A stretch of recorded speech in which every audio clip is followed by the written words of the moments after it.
Siento que de aquellos tiempos en que no era peligroso dejar que los niños anduvieran solos en la calle, no queda nada. Desde tercero de primaria iba y regresaba solo del colegio, hacía mandados y hasta iba a casa de mis primos.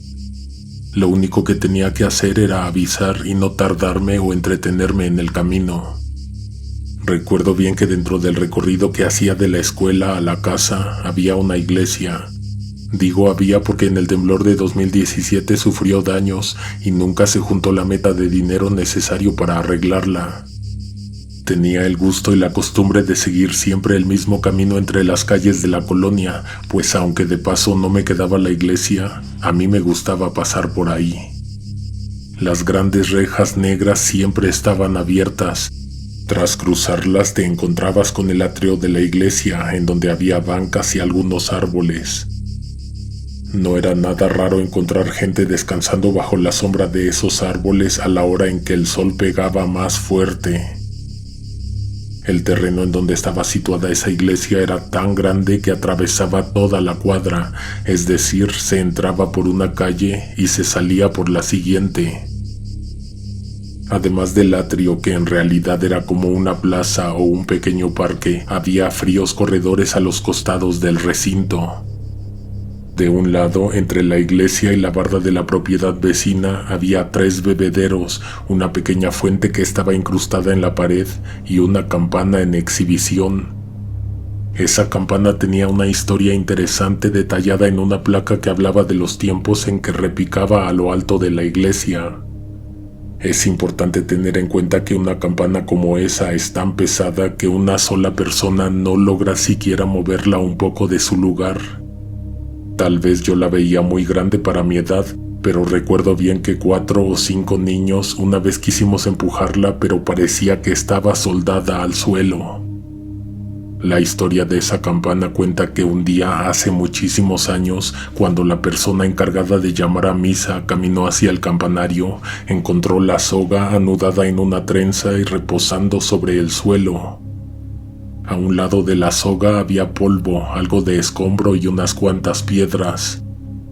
Al momento en que la persona miró hacia arriba, se encontró con que alguien había bajado la campana. Se preguntaban quién había sido y en qué momento, sin embargo, nunca pudieron responder esas dudas. Lo único que más o menos quedó claro fue que no pudo haber sido en otro momento más que en la madrugada. No creo que sea necesario explicar por qué todo este asunto de la campana resultaba misterioso e imposible. A pesar de las interrogantes, la misa no se suspendió. Minutos antes de la hora, la misma gente que por costumbre acudía a recibir la Eucaristía llegó preguntándose por qué no había sonado la campana. Se habló de ello un poco durante el sermón, pero no se le dio la importancia que tendría después. Cuando se terminó la misa, la gente se levantó de sus asientos y comenzó a salir. Al momento en que la multitud se juntó en la entrada, la campana repentinamente sonó desde el patio.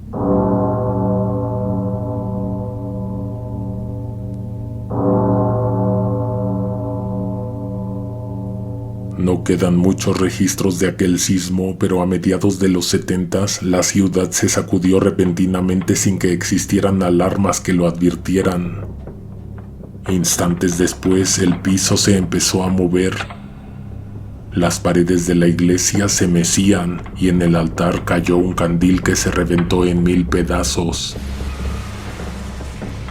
Pero lo más fuerte fue que el campanario tronó y cientos de pedazos de roca y ladrillo cayeron sobre la gente.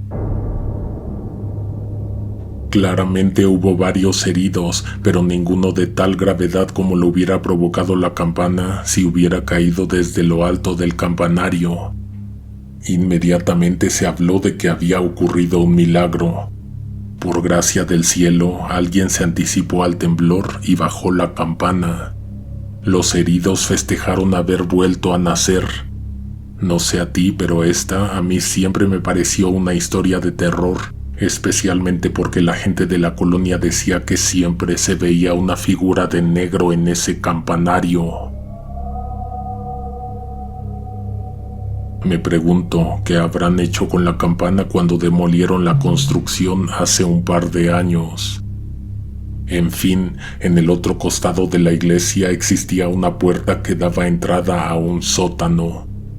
En realidad eran unas criptas, pero yo entonces no lo sabía.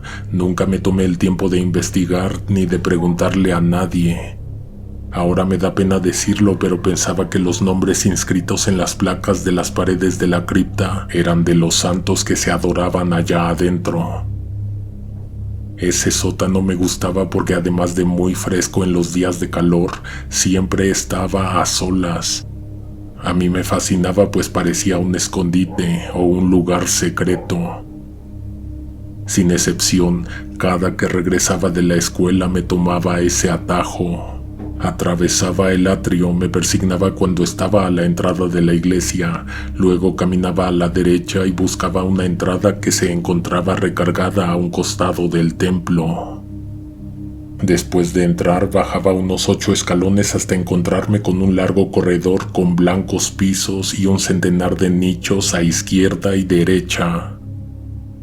De algunos nombres todavía me acuerdo, pues como te digo, pasaba diario por ahí y los leía en voz alta mientras atravesaba todo ese túnel hasta la salida.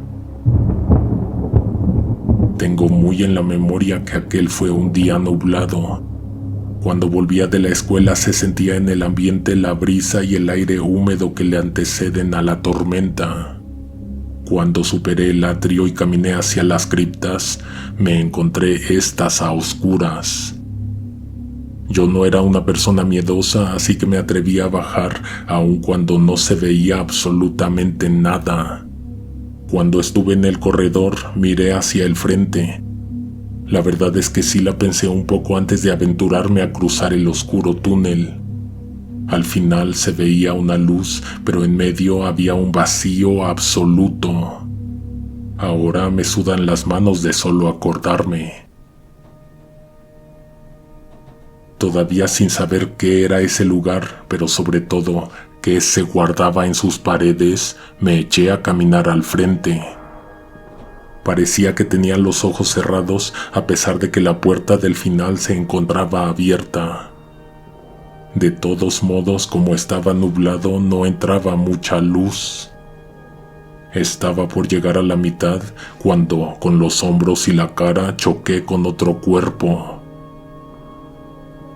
El olor que apareció en ese momento no lo puedo describir, pero todavía lo recuerdo, desagradable, penetrante y nauseabundo. Pedí disculpas a quien sea que se hubiera encontrado en mi camino, luego seguí andando pero más rápido. Mi mente voló dentro de esos interminables segundos. Al llegar a las escaleras, subí corriendo despavorido. Saliendo del predio me puse a pensar en lo que acababa de suceder. Quise encontrar una justificación para el hecho de haberme encontrado a una persona en la oscuridad de aquel corredor subterráneo. Le di tantas vueltas al asunto que terminé convenciéndome de que tal vez era alguien que trabajaba en reparar las lámparas. Esa noche, sin embargo, soñé que estaba recostado en un lugar frío y reducido, como una caja o un ataúd. Quise librarme del encierro y entonces empecé a golpear las paredes que tenía sobre mí y a los lados.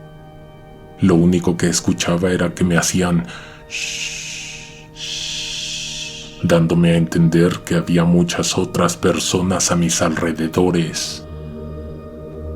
Pateando el frente logré que entrara la luz. Cuando salí del encierro me di cuenta de que estaba en la iglesia, en uno de los nichos de las criptas subterráneas. Te puedo jurar que esa ocasión desperté bañado en sudor. Durante todas mis clases estuve pensando en lo mismo, ¿qué podría ser en realidad ese lugar? Saliendo del colegio me fui corriendo entre las calles hasta llegar a la iglesia. Con temor ingresé. A pesar de que aún no tenía idea de lo que me iba a enterar, algo ya me estaba alertando que debía estar preparado. Me sentía inquieto y nervioso. A las entradas del templo me encontré a un religioso. Me tuve que armar de fuerzas para hablar con él y hacerle la pregunta. «Son criptas», me respondió. «¿Pero qué son las criptas?», pregunté de vuelta. En pocas palabras me explicó que ahí se guardaban los restos de los más fieles de aquella iglesia. Se me secó la boca cuando lo escuché. En un solo pensamiento me vinieron todos aquellos recuerdos de tantas veces que atravesé las criptas sin saber que estaba caminando entre decenas de muertos. La persona me preguntó si las quería conocer. Cuando le dije que ya había entrado me arrepentí, pues de pronto se me vino a la mente que tal vez estaba prohibido el acceso. «Es imposible», me dijo aquel, «las criptas siempre están cerradas con llave». Caminamos juntos hasta la puerta que llevaba al helado corredor. Bajé, pero casi por obligación, pues después de enterarme de lo que había en ese lugar, se me quitaron todas las ganas que tenía de atravesarlo diariamente. El sujeto se detuvo a la mitad a esperarme, se puso de cuclillas porque parecía que me iba a mostrar algo que estaba casi a nivel del suelo. Señalando a uno de los nichos que carecían de placa, me dijo: «Este te lo estamos guardando a ti». No pude pensar en otra cosa más que en el sueño. Entonces sentí escalofríos y unas repentinas ganas de echarme a correr. Pensé que ya había escuchado lo más horrible, pero antes de huir, ese hombre dijo: «Siempre te vemos cuando pasas por aquí». No paré de correr sino hasta que llegué a mi casa. Después de ese día no volví a entrar a la iglesia, seguía pasando por fuera y siempre me asomaba para ver qué había o quién andaba en la plaza. En más de una ocasión me pareció ver a lo lejos que una persona intentaba llamar mi atención. Me aterra recordarlo, pues a pesar de que siempre era un hombre con sotana, nunca se trataba de la misma persona.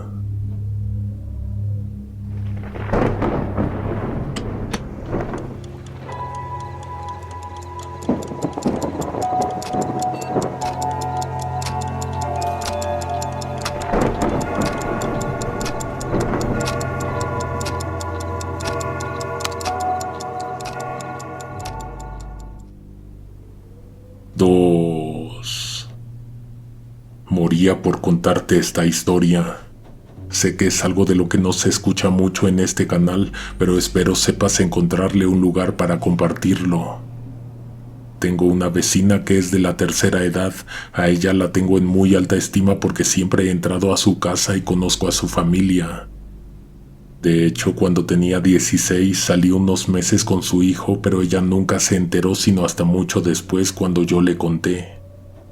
Bueno, pues a todo esto, la señora está completamente sola, ya que ese hijo del que te hablé no la visita y rara vez le marca por teléfono. Para no estar tan desprotegida, la señora se hace compañía con un perro pastor alemán. Te has de imaginar lo difícil que resultaría para la señora sacar al perro a pasear y a que haga sus necesidades. En un inicio lo dejaba que hiciera en el patio, pero limpiar era una lata. Yo le llegué a ayudar, pero por eso mismo yo no tengo perros, porque no me gusta lidiar con la suciedad. Un día conseguí el contacto de un muchacho que pasea perros de la colonia. Era un chico de unos 24 años que justo estaba terminando su carrera y aprovechaba algunas horas de la tarde en esa labor que le era de gran ayuda para continuar sus estudios. Te juro que fue un gran alivio para doña Ana. La señora le tomó tanta confianza al chico que le dio las llaves de su hogar. Cada noche, minutos antes de las 7, Omar entraba a la casa y se dirigía al patio para recoger al perro. Afuera, mientras lo esperaba la bicicleta encadenada a un poste y a ella amarrado uno que otro canino integrado al paseo. Estaba contratado para 2 horas, por lo que al perro siempre lo traían de vuelta entre 9 y 9:15.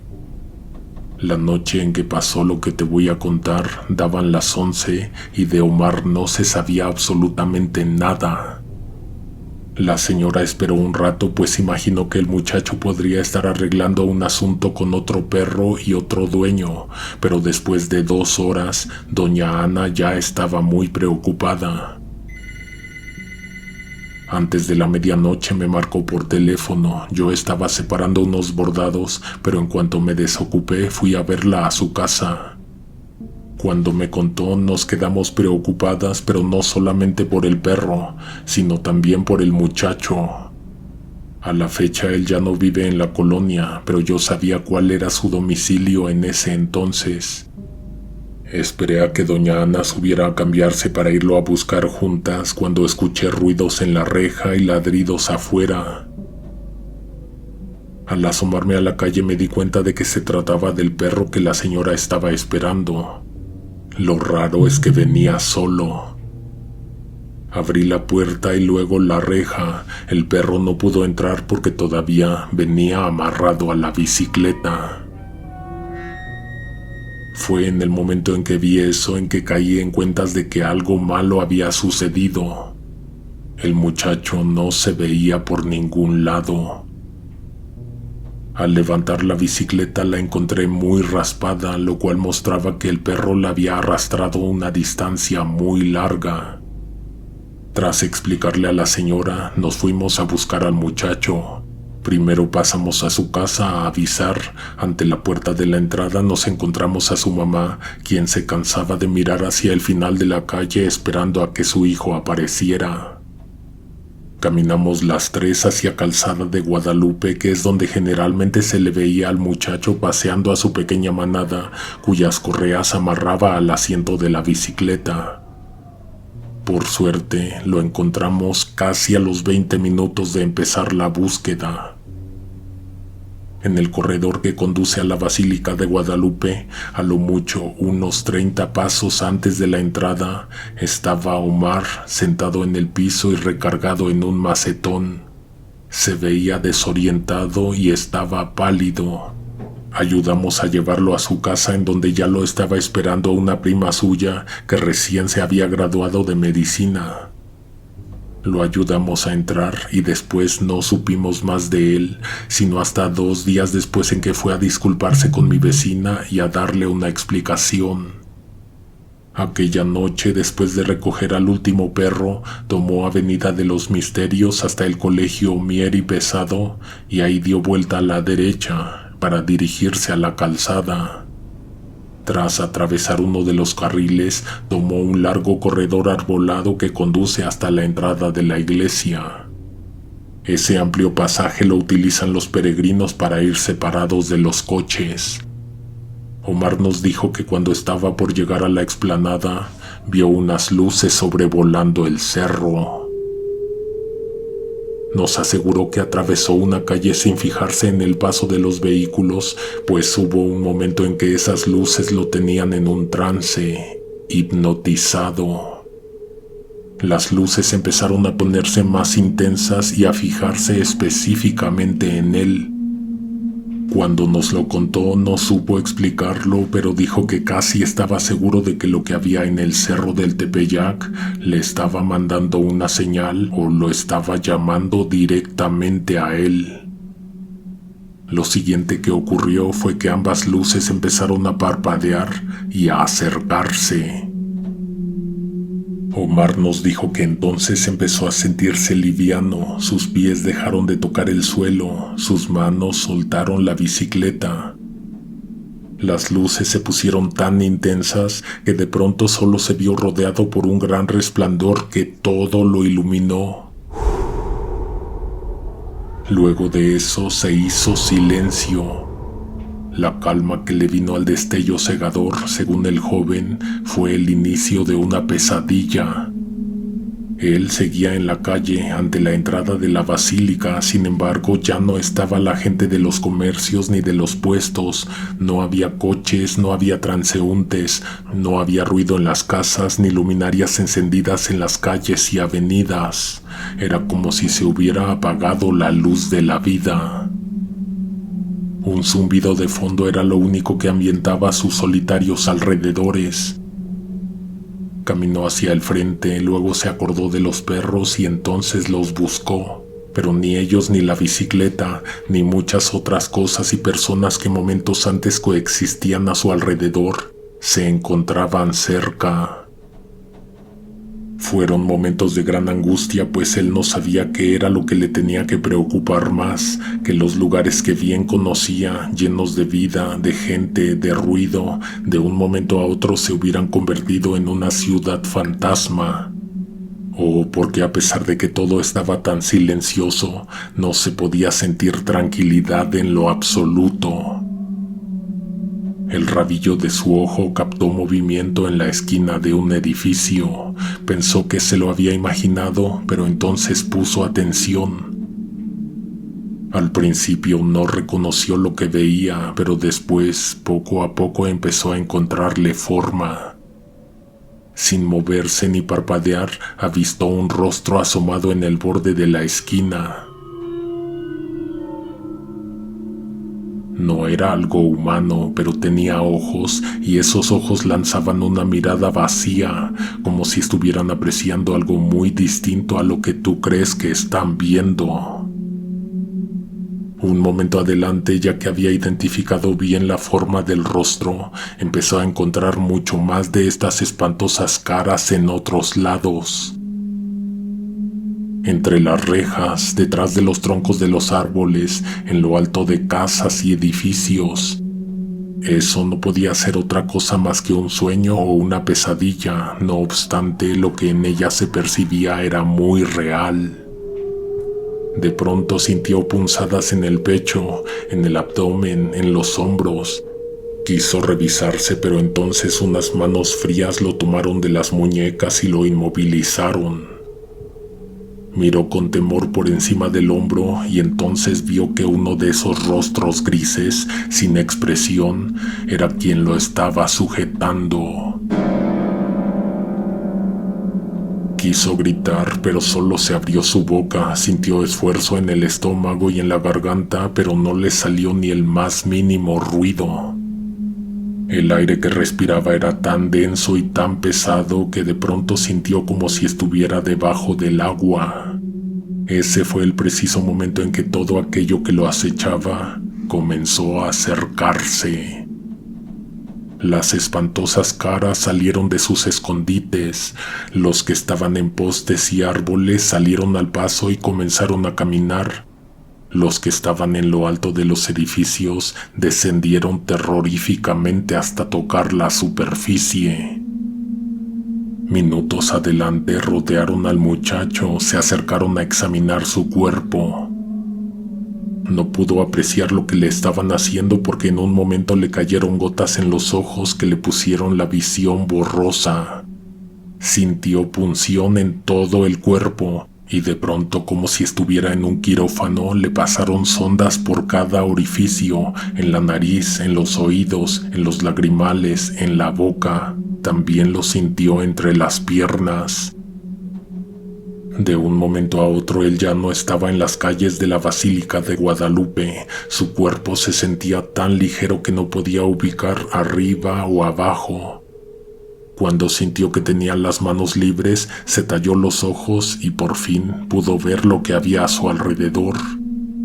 Le pareció ver las calles de la colonia desde muy alto. También le pareció sentir que el aire pasaba por todo su cuerpo y le acariciaba la cara, el cuello, las piernas y el torso desnudo. El vértigo que le provocó la vista lo desmayó. Cuando recobró la conciencia, se encontró a sí mismo en el preciso lugar desde donde primero vio las luces. Las cosas habían vuelto a la normalidad, las farolas iluminaban las calles y los autos las llenaban de ruido. Omar tenía náuseas, estaba desorientado, tiritaba de frío, no tenía voluntad para levantarse y regresar a su casa, pues aún se encontraba demasiado confundido. En el hospital determinaron que había perdido mucha sangre, aunque técnicamente por la marca que tenía en los brazos, esa sangre más bien se la extrajeron. En todo el pecho, la espalda y los brazos tenía marcas, algunas de pinchazos de agujas, otras del instrumental que se usa para hacer exámenes físicos. En su cuerpo quedaba evidencia de que había sido sometido contra su voluntad.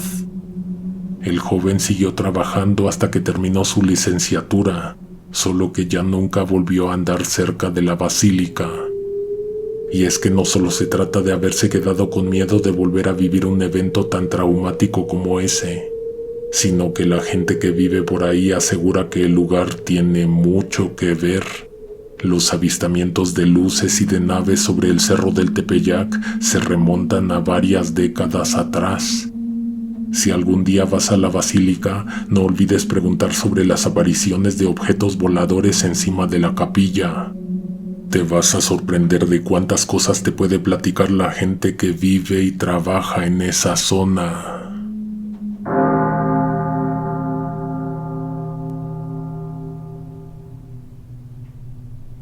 3. Hola conejo, buenas noches. Te voy a ser muy sincero, la pensé mucho para enviarte esta experiencia. Mario significó mucho para mí, más de lo que me atreví a aceptar mientras él estaba vivo. Recuerdo que éramos muy buenos amigos en la secundaria y en la prepa. Entonces algo pasó y nos dejamos de frecuentar. Años después regresó a la colonia porque falleció su padre. Entonces se mudó de vuelta a casa de su madre y puso un negocio. Por lo que vi, le invirtió bastante dinero, pero no solo eso, también su tiempo y su tranquilidad. Yo sé que los negocios necesitan tiempo para aclientarse, pero aquello simplemente no despegaba por nada. Cuando tenía tiempo libre me iba a visitar a Mario a su negocio. Estábamos horas enteras en las que no entraba ni una sola persona a consumir. A pesar de que se veía tranquilo, mi amigo estaba desesperado por dentro. Espero nunca te suceda, pero debes saber que ver morir un negocio, una inversión, los ahorros de una vida, es muy equivalente a una pérdida. Todo el dinero que le dejó su papá se lo acabó en un sueño fallido. Poco antes de que decidiera rematar todo el inventario, alguien se acercó a darle un consejo. Una mujer le habló de lunas, de veladoras, de ofrendas, de inciensos, de baños de hierbas, de lociones. Lo convenció de ir a buscar ayuda de tipo esotérica. Le dio una tarjeta en donde se comunicó con una persona que le ofreció una cita para el día siguiente. La primera vez yo lo acompañé. Era en Tepito. Me acuerdo que esa vez iba muy nervioso porque nunca había estado tan adentro del corazón de la colonia. Entramos a una vecindad que se veía pobre de afuera, pero tenía exagerados lujos por dentro. En la entrada una muchacha con un radio nos recibió, nos dio indicaciones de cómo subir y qué puerta tocar. En la azotea nos conducimos entre lavaderos y tinacos hasta un cuarto en donde estaban sonando unos tambores. Mario entró solo. Yo me quedé sentado en una especie de banca mirando lo que había a mis alrededores.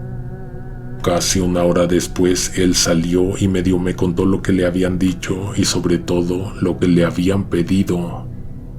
El último dinero que le quedaba lo gastó en eso. El día en que llevó todas sus cosas, sus ofrendas, sus animales y su dinero, de último momento decidió que quería hacerlo solo.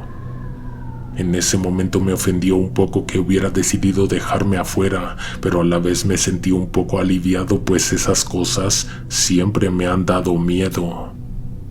Cuando Mario regresó estuvo encerrado 3 días. No sé si se lo pidieron o si él no estaba listo para salir de casa. La verdad es que no quiero ni imaginar qué hizo, qué vio o qué verdad dolorosa o espantosa le dijeron. El caso es que se veía distinto, un poco cambiado. Por fortuna o por desgracia, el favor que él pidió fue concedido. El siguiente jueves, cuando el negocio abrió, ya había gente afuera esperando. Mario me habló ese día llorando. En cuanto colgué me eché a correr para ir a verlo. Adentro estaba lleno, todos los empleados se veían ocupados, todas las hornillas estaban encendidas, las charolas iban por todas las mesas repartiendo bebidas alcohólicas. En ese entonces yo estaba desempleado, así que me ofrecía a ayudar. En esos días la relación entre nosotros empezó a crecer. El negocio también creció. En cuestión de meses fue necesario rentar el otro local y fusionarlo. La plantilla de trabajadores se hizo más grande y pronto el sitio cobró popularidad. Pero entonces algo sucedió. Un sábado en la madrugada, muy cerca de la hora del cierre, hubo un horrible deceso. No daré ningún detalle por respeto a la memoria de los familiares y de los que estuvimos ahí para verlo. Al sujeto con el arma de fuego nunca lo arrestaron y por lo que se supo no había motivos, simplemente atacó a un cliente al azar. El negocio no perdió impulso, estuvo cerrado de lunes a jueves, que eran los días que de igual manera descansaban, pero con un dinero lograron que las autoridades les permitieran volver a operar. Los empleados quedamos perturbados por lo acontecido. Mario, no tanto. Las cargas de trabajo y las jornadas extenuantes tampoco nos daban oportunidad de pensar en ello. Entonces, pasado el debido tiempo, se olvidó. Nadie sabía que la paz duraría muy poco. Un domingo de madrugada ocurrió otra tragedia. Una mujer entró al negocio. Alguien le había alertado que su esposo se encontraba en ese lugar, acompañado cariñosamente de una mujer que evidentemente no era su esposa. La humillada mujer lo hizo frente a la multitud que huía despavorida. No recuerdo cuánto tiempo estuvo cerrado el lugar, pero cuando volvió a abrir no hubo consecuencias para el flujo de la clientela. La gente seguía abarrotando el lugar. La tercera vez en que ocurrió una tragedia me di cuenta de que pasaban exactamente 4 meses entre cada evento fatal. La cuarta ocasión le tocó a uno de los empleados, que se necesitaba en el año 2001 para cerrar un negocio definitivamente. Cuando lo volvieron a abrir, me las ingenié para renunciar. Por obvias razones eso debilitó bastante nuestra relación, la dejó pendiente de un hilo. En el momento en que las discusiones se estaban volviendo gritos, yo le exigí a Mario que me explicara por qué no le importaba que hubiera tantas muertes y tan seguido dentro de su negocio. Se me pone la piel de gallina de tan solo recordar las palabras y la rabia con la que me las dijo. La cosa que atrae la gente al negocio también necesita alimentarse. ¿Y qué crees que es lo que pide? Sangre. Mario lo sabía. Tomé mis cosas, me salí de su casa, traté de hablar con una de mis amigas, excompañeras de ese trabajo, pero no logré darme a entender sin parecer un loco. Podrías ir a la policía y decirle que el día 13 de abril en tal establecimiento va a ocurrir una tragedia. Podrías hacerlo, pero ¿quién crees que será el primer sospechoso si la predicción se cumple? A veces me quedo mirando el vacío y pensando en que tal vez debía hacer algo más. En menos de 2 años ocurrió la peor de todas las tragedias. A Mario lo encontraron en su oficina con la frente recargada en el escritorio, sin vida.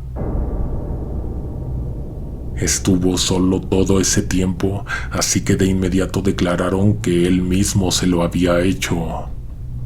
Era eso lo que hacía falta para cerrar de una vez por todas el negocio, para dejar de alimentar al parásito que literalmente estaba bebiéndoles la sangre. Después de esto, lo único que me queda decir es que tengas mucho cuidado con los favores que pides y que nunca se te pase leer el contrato antes de firmarlo.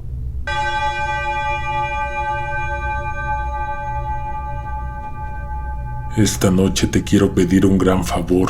En el primer comentario te voy a dejar el enlace de un canal de historias de terror en inglés. Me gustaría que pasaras a suscribirte para que ese proyecto pueda arrancar.